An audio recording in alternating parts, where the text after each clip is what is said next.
My name's Lisa Shea Munt. This is Amber Hart. We are the pulse of GovCon. We are a market intelligence research and advisory firm, and we specialize in helping to empower government contractors. Our company consists of a membership platform, federal consulting and training, but we are not here to talk about us today. We are here to talk about the Department of Energy. Now, we have some really text-heavy slides. You will, like I said, be receiving these after the presentation, and we have a lot of information to get through in 30 minutes. So please just bear with us as we get through it all. So who is DOE? In 1977, that's when it was formed as a response to the need to consolidate the energy policy, and the lineage can really be pointed back to a couple of key events in American history: the Manhattan Project, the creation of the Atomic Energy Commission and Atomic Energy Act of 1946, so we're all the way back there, the enactment of the Energy Reorganization Act of 1974, and the 1973 oil crisis. So after all that, in 1977, that's when President Jimmy Carter signed the Department of Energy Organization Act into law, and it officially created the department, which consolidated a couple different programs and agencies, such as the Federal Energy Administration, Energy Research and Development Administration, and the Federal Power Commission. So what is the mission of the DOE today? It is to enhance U.S. security and economic growth through transformative science, technology innovation, and market solutions to meet our energy, nuclear security, and environmental challenges. Continuing on who DOE is. Now, as we know as federal contractors, it's always really important to have a robust understanding of who our customers are. And so there is an org chart here that you'll be able to blow up and see a little better in the slides. And I would encourage everyone to please look at how the Department of Energy is organized and who you'd be reaching out to. It is currently led by Secretary Jennifer M. Granholm, and in 2022, there have been some organizational changes that should be of note. There is the creation of 2 new offices to support the efforts to implement the $62 billion investment from the Bipartisan Infrastructure Law. So what ended up changing was formerly the Undersecretary for Science and Energy is now the Undersecretary for Science and Innovation, and what was previously the Undersecretary for Energy is now the Undersecretary of Infrastructure. So it's really highlighting sort of what's happening in our country and the changes that DOE is taking to accommodate them. So where is DOE? They're all over the place, just like any other agency in the federal government pretty much is, headquartered in Washington, D.C., operates out of 83 field locations and 17 national laboratories. So we do have an image here where you'd be able to see sort of the disbursement of these offices and program offices, staff offices, lab and tech centers, and others. And DOE supports more than 33,000 researchers from universities, industry, and federal agencies at 28 user facilities annually. And I think if I click this, yes, they are comprised of 14,000 employees and 95,000 management and operating contractors. This idea of management and operating, or M&O, is going to be really important when trying to figure out how to do business with the Department of Energy. And as you can see here in this graph for human capital resources, the yellow bar is the contractor employees and the blue bar is the federal employees. So massive jump. Massive jump. And this is between 2017 and 2021. And again, when it comes down to the way that they procure through M&O contracts, that's a really important distinction. So what do they buy? Well, like most government agencies, it's a wide variety of goods and services. And so some sort of scope trends that you're going to see are things like remediation services, professional services and administrative management, engineering services, facility support, computer facility support, research and development, and education services. As mentioned and alluded to, it is important to note when we're going to be talking about the numbers and the budget and the allocation and obligations that approximately 80% of DOE's annual procurement base is allocated to the department's management and operating contracts, M&Os, also referred to as facility management contractors. So that's a huge component of the budget going towards these M&O contracts, which is why it's going to be really important to understand what they are. We also have here sort of a breakdown of DOE spending by subcomponent. So we have things like energy programs sort of leading the way, National Nuclear Security Administration, Power Marketing Administration, and I can't even read that, environmental and other defense activities, and departmental administration. And then we also have this chart down here for fiscal year 2022, which is the community project funding congressionally dictated spending provisions. And the sort of breakout of that is 77 million towards the Office of Energy Efficiency and Renewable Energy. That's obviously a really big component that's of importance to DOE. The Office of Fossil Energy and Carbon Management follows that at 20 million. The Office of Cybersecurity, Energy Security, and Emergency Response is 3, and then the Office of Electricity is 2.9. And when you look at the slides, you'll be able to see the budget account that these funds come from, the number of provisions, and the examples of the projects that fall under those budgetary line items. Lisa, just really important to note if you're wondering what the colors mean. So the green is the outlays, so that's how much has been allocated by congressional initiatives to be spent. The blue is what has been spent in fiscal year 2022. So a lot of those outlays are actually being pulled into the next few fiscal years, pending a government shutdown or what happens, as you will. So that's just important to note that there's still a lot, and we're going to touch on that a little bit later, to be spent. Absolutely. So I've now brought up M&O contracts a couple of times, and since we are trying to make sure that everybody here is on the same page, whether you've worked with DOE forever or you've never done business with the agency before, this idea of M&O contracts as being a special relationship is very unique to the Department of Energy. So this dates back to World War II, and it was designed to ensure the recruitment of world-leading scientific and technical talent and the successful completion of, at the time, winning the war. So the Supreme Court has really said it best, and the idea of this unique species of contract is designed to facilitate long-term private management of government-owned research and development facilities. So now that's very different than the way that most contractors operate with the federal government. And it's virtually impossible to describe the contractual relationship in standard agency terms. This came from the Supreme Court. So what it comes down to is, while subject to the general direction of the government, the contractors are vested with substantial autonomy in their operations and procurement practices. So under this, DOE directs the subject matter in which the contractors are focused, but Congress has directed that the contractors are to be relied upon heavily to apply the best management, scientific, and business practices in carrying out that direction on behalf of the DOE. And so this is what they call, again, a special relationship. Love that. So in case you're wondering sort of the contractual differences between a typical contract and an M&O contract, it's generally a broader statement of work. It's generally continuing without a foreseeable end. The contractor is responsible for things like infrastructure functions. The contractor performs a lot of it with its own workforce, hence that discrepancy between contractor workforce and federal workforce. They stay there, that workforce stays despite change of contractors, and this means that DOE actually assumes stewardship of employee relations and workplace labor conditions, all the way down through even like helping with the pension program. DOE oversees security, health, and safety at the sites. All takes place at government-owned reservations and facilities, which, as we know, is different from a lot of other contracts. You are required to form a corporate entity specifically for the performance of that M&O contract. And the contractor has to link its accounting systems with the departments. So a lot of differences in these M&O contracts, which again makes up 80% of the allocated spend. So what do they buy? We have here the list of the top PSC obligations between FY15 and FY21, and the top NAICS obligations from FY15 to FY21. You can guess it's facility support. It's facility support. It's a big part of it.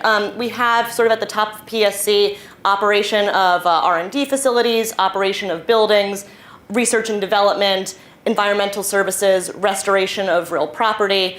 Under the NAICS, facility support services, as Amber said, again, research and development, remediation services, scientific and technical services, and hazardous waste treatment and disposal. That's another really big component of DOE.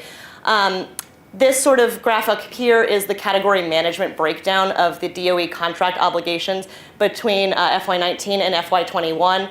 No surprise here, the big blue is facilities. Facilities, that's the big part. I mean, of course, there's IT in there, there's professional services, there's a couple of security and protection, but really the bulk of it is that facilities. When you talk about other sort of like energy indicators, the cumulative spending on their energy type of work for fission, efficiency, renewable, electricity, fusion, et cetera, are all down here in this graph, and you can check that out on the slides.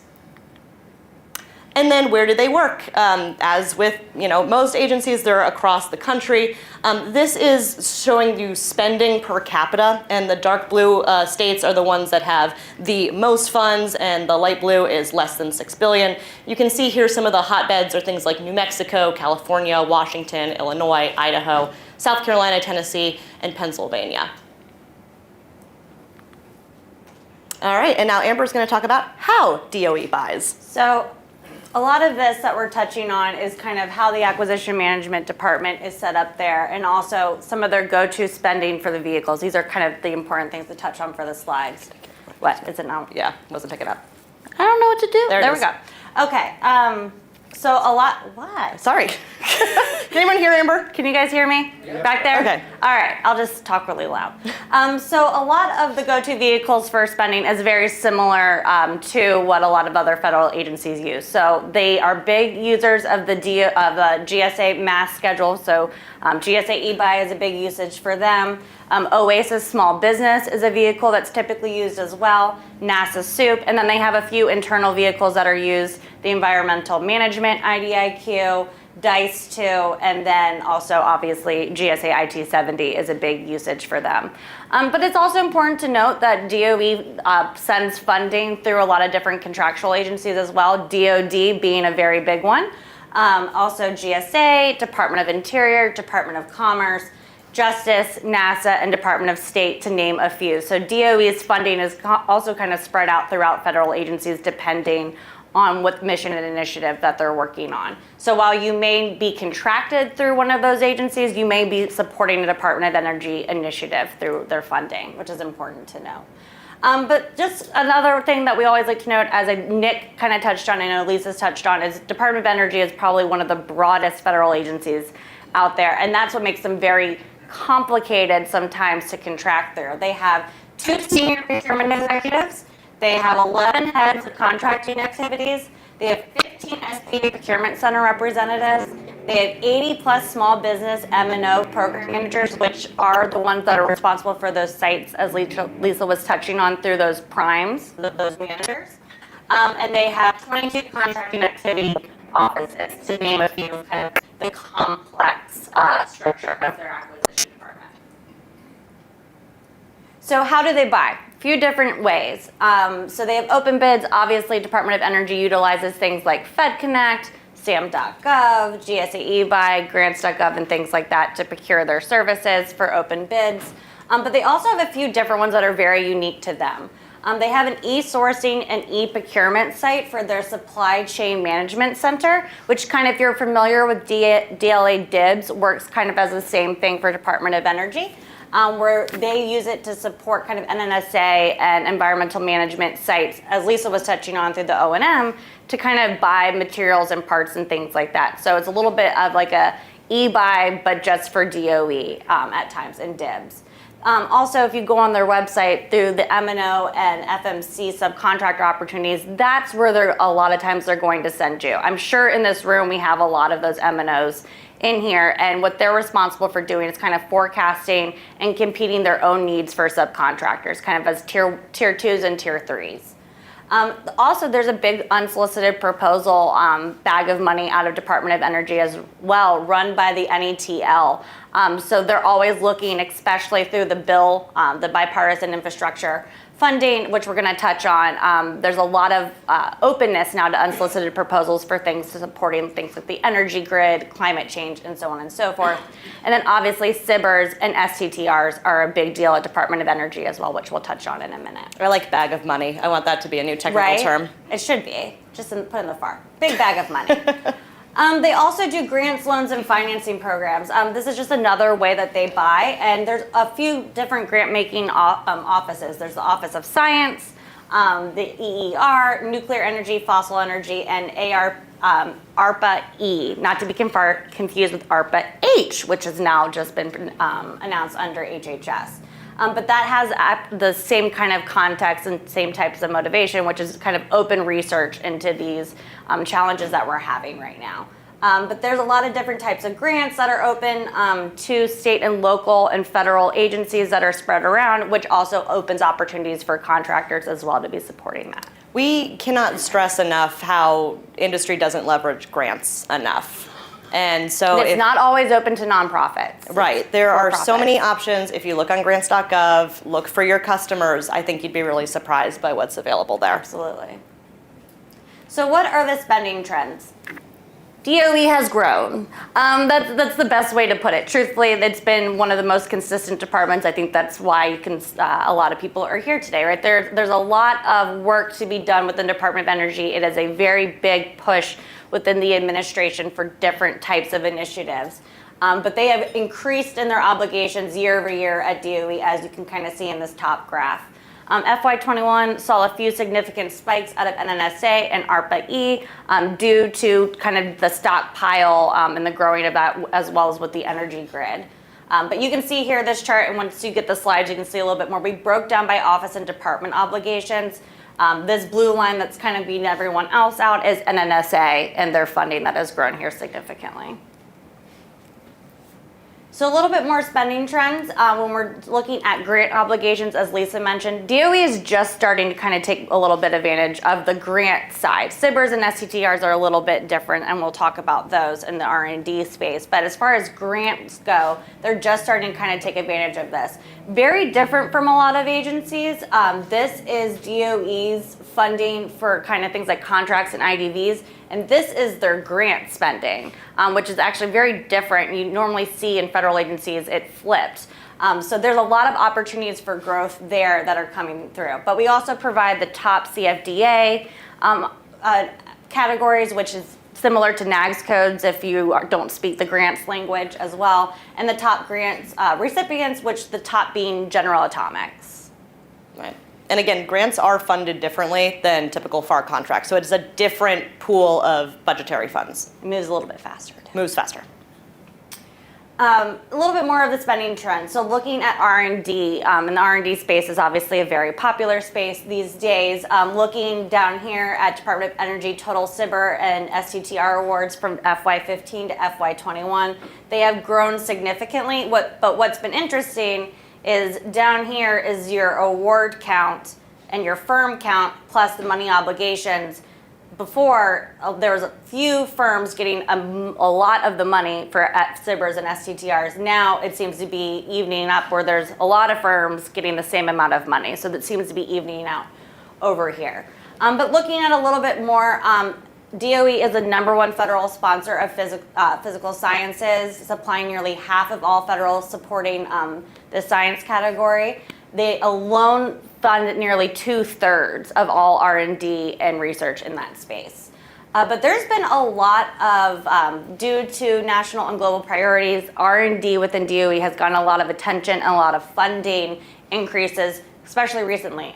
The Inflation Reduction Act actually included $2 billion over the next 5 years for Department of Energy, mainly going to the Office of Science for research.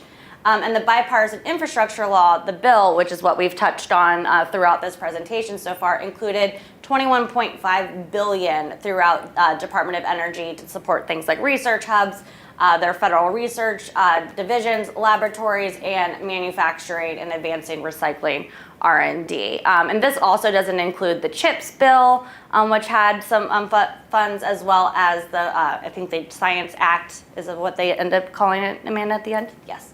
As well as that. So there's been a lot of focus on R&D increases under DOE. Yeah, something to note on this, because I'm sure people saw, ooh, SBIRs and STTRs, like what a great opportunity for us to be able to access some of these funds without going through the rigmarole of the typical FAR-based proposal process. If you haven't submitted a SBIR, I got news for you. It's still kind of a pain in the butt. Yes. So who are they buying from? And I know we're going to be hearing from people from the Department of Energy Small Business Office, which I think will be exciting because DOE is mainly a large business buyer. And a lot of that is due to the 80% of the O&M contracts, right? Because it's very hard for a small business to run something like Savannah River site. That's a lot to ask of a small business. But here are the top U.S. Federal contractors that have been supporting Battelle, National Technology Engineering Solutions, Consolidated Nuclear Security. You'll notice that a lot of these are named after the sites because they have to be formed in that way. So yeah, obviously the top providers are those M&Ms. That's what I want to Delicious. eat.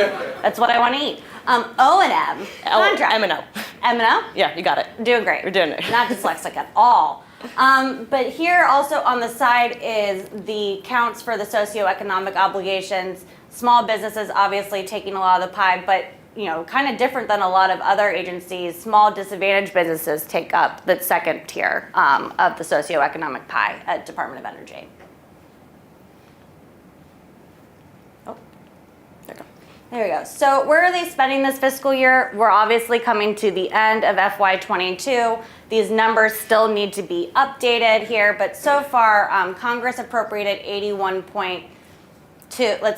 billion to DOE, and so far DOE has only spent 42.7 billion. That's about 52%. Now we expect that number to heavily increase, especially with reporting. I don't know if anyone's used SAM.gov these days, but a little slow. So those numbers are definitely going to increase soon, and we can expect that to jump up, especially as funding came through. Oh, yes. Question. Yeah. On your last slide, the discussion around SBIRs, R&D, S&T, and then this slide on the current spend, what's changed with small businesses' obligations and goals from these contractors' officers? Pull us in. What has changed? What has changed with the bill, and what has changed as far as your metrics? How are they being addressed towards small business? So there's no numbers reported yet under the bill and how that's broken down by small businesses. I'm assuming that Department of Energy is still, as far as our reading has gone since the other day, they're still allocating and figuring out how that money is supposed to be disseminated. I'm assuming for the small business side, a lot of that money is going to be seen through grants and possibly pushing of SBIRs, but we haven't seen that pushed out quite yet. I believe they're still kind of figuring out where the money gets allocated. But I would assume most of the small business would be under SBIRs and STTRs, not so much your average contractor IDV. Mm-hmm. Absolutely. So just kind of top vendors used by the Department of Energy. We have their market share here, which you can see. And then we also provided a list of top vehicles used by Department of Energy. A lot of these we've already covered, but we included a few additional ones, including GSA 8A stars and HHS CIO CS on there. It's always great to look at the sort of breakout of some of these vehicles because, as we all know in industry, there's a big push for people to access these. Do I need this vehicle? And the answer for us is always, well, it depends on who your customer is, and it depends on where that customer spends. So if you are asking yourself, do I need a vehicle, and DOE is your primary customer, then check this out. Absolutely. So our last slide, and I know to get to the questions, is kind of where is spending for Department of Energy going now? Now, without getting into where Congress is at with their appropriations bills, we're going to pretend like they're going to pass a bill on the end of the year. So if they were right now, DOE's budget request was $48.2 billion, and that's to address kind of three different categories of priorities: the administration, DOE, and the IG's priorities. A lot of them overlap, but there's some that are different. One that I just wanted to highlight outside of the very obvious, right, like climate change, grid, security, supply chain, is there is a really big push for the contract and major project management systems within DOE. They're between DOE and the IG and GAO. They're all requesting that they want to make these systems better, more transparent, and even just bring them up to current standards. So we could sit here and list out the obvious for you, but I do want to call attention to that being a very big one. That is data analytics and pulling together those project management systems for DOE, where I believe that they're looking to create more of an enterprise-wide system that's a little bit easier to track. And Amber brought up this whole concept of unsolicited proposals. So these sort of enterprise priorities, these scope trends in advance, that's what you write your unsolicited white papers on. That's what you write your unsolicited proposals and submit it against. Absolutely. That's it. And that's it. Questions? Unsolicited proposals. Yeah. Oh, yep. Don't lose your notes there. I need that. Still getting the King's on apparently. So, unsolicited proposals. Yes. That sounds fun. For us. So, do's and don'ts really quickly. Don't spam, don't harass, but what do I do? What do I keep in mind? So an unsolicited proposal is different than just sending out your capabilities brief to an unknown contracting officer to you that doesn't know you too, right? The whole idea is that you're supposed to be presenting a solution to a problem that you know that they have. So it is very much less spammy just by nature because you're offering ideas. You can offer things like acquisition strategies in these as well. You know, try to make it as easy for your customer as possible. Make it known that you are an expert in this. You know, the last Power Breakfast we did was on enterprise IT as a service.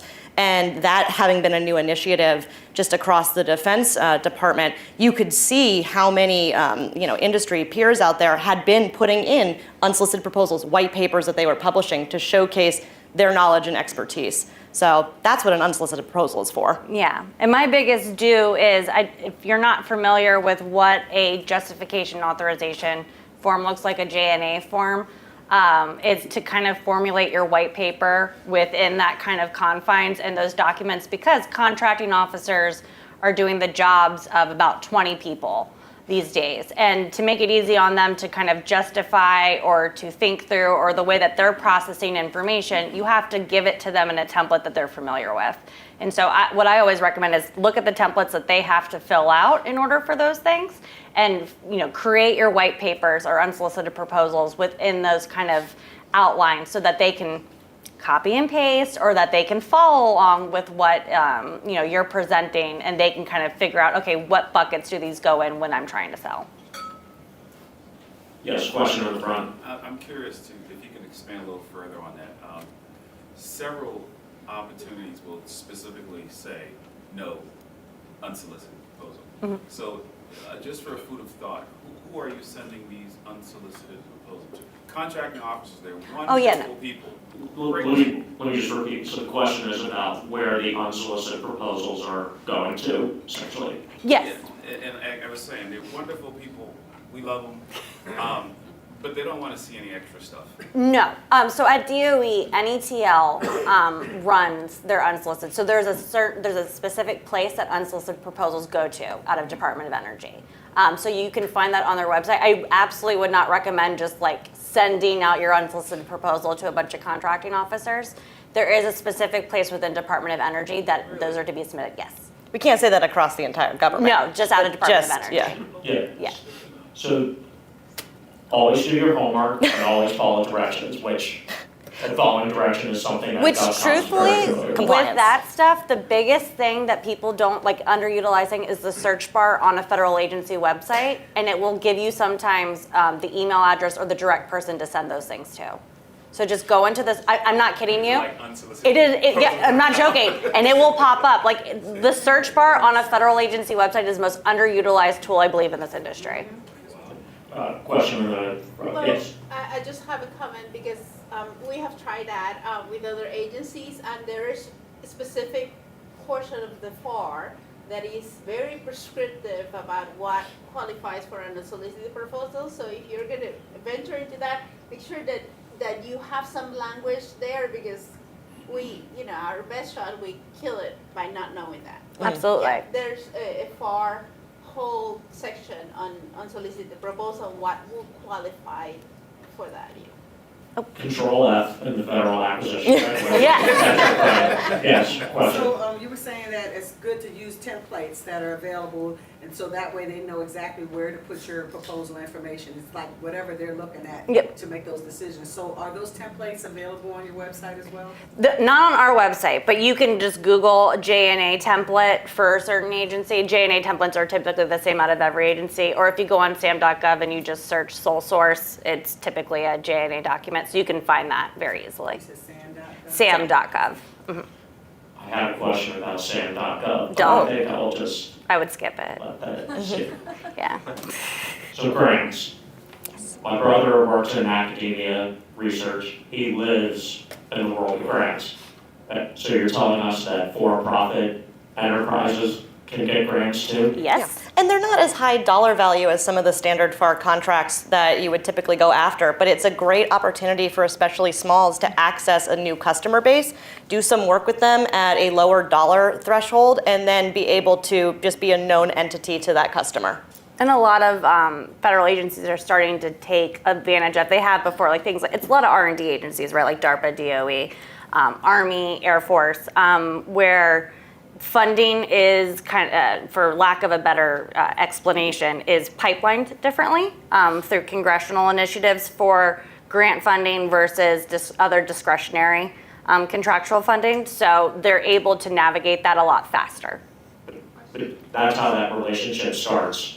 Right. It can, absolutely. Question over there, yes. Regarding the grants, and at least with other federal agencies, grants are non-fee bearing, like cooperative agreements. Is that the case here with Department of Energy as well as a non-fee? I think it depends. Fees and research is the question. Go ahead. It depends. There's some where it's just like administrative support, but if you're getting to more into R&D or the M&O, O&M. doing great. Contracts where there is more. I know I got it wrong. Did you get We're it doing wrong? great. We're doing good. Or more of those cooperative agreements or cost sharing. I think it just depends on what type of grant funding you're pursuing at times. But yes, if there's one takeaway and one word from here is grants. Yeah, That's a good absolutely. one. Yeah, it's also, it depends. That's. And it depends. But, okay, so last slide mentioned the fiscal 22 spending activity. It appears to be slow. What's behind that? Reporting, probably. Yeah, I mean, we're just ending the fourth quarter. I mean, all of that, you think about just the rhetoric that's always around the fourth quarter spend, and there's, use it or lose it. We have all these funds that need to get out. So just because we're right here and it hasn't been reported doesn't mean that it's not gonna skyrocket. Also because of when funding got passed for FY22, like as we showed on one of the slides, the outlays do go through different fiscal years, so 23, 24 as well. So it's not like all that money is use it or lose it. It's definitely prolonged because Congress recognized how late they were. So Always late, always late, always late. always late. Substantial autonomy for contractors. Right? We're talking about this policy and telling the narrative. That doesn't necessarily mean contractors can just do whatever they want, right? Because that would cause a lot of problems. But I think what that tells us is that it puts a lot of onus on private industry to bring the best of the best. So take it. Yeah, absolutely. And I mean, the word autonomy is sort of the key one there, and that's why they refer to these as being such a special relationship. Now, again, this is only for that specific type of maintenance and operating contract. And that's, like Amber said, for those really big centers. It's like the Savannah River Waste Center. So yes, bringing the best of the best. That's why typically you saw on that list the large businesses. Even if you didn't recognize some of those company names, it's because they were created for the name of the site. So if you did a quick search, you could find out what other large firms were on those teams that won those opportunities. But yeah, like bringing that sort of program management expertise and having the workforce, that's the biggest component too, because you saw the difference between the federal workforce and the contractor workforce and how disparate it was. Massive. Let me just put contractor workforce 9-10 times the size of the Something like that, government by yeah. my math. Anyway, very Yeah, quickly. no, and I was just saying that I would assume a lot of the bigger integrators in this room probably are a part of those teams. So it's DOE is a massive relationship agency. A lot of it is if you're looking to get in the door, subcontractor opportunities with those large integrators that are dealing and managing those sites is the best way to kind of get experience with those. Add your workforce to their workforce. Yeah. Unfortunately, we're out of time. We are. Otherwise, I would carry on, but we have other speakers that the audience is here. So right. thank you again. Thank you guys. Amber. Thank you. Thank you.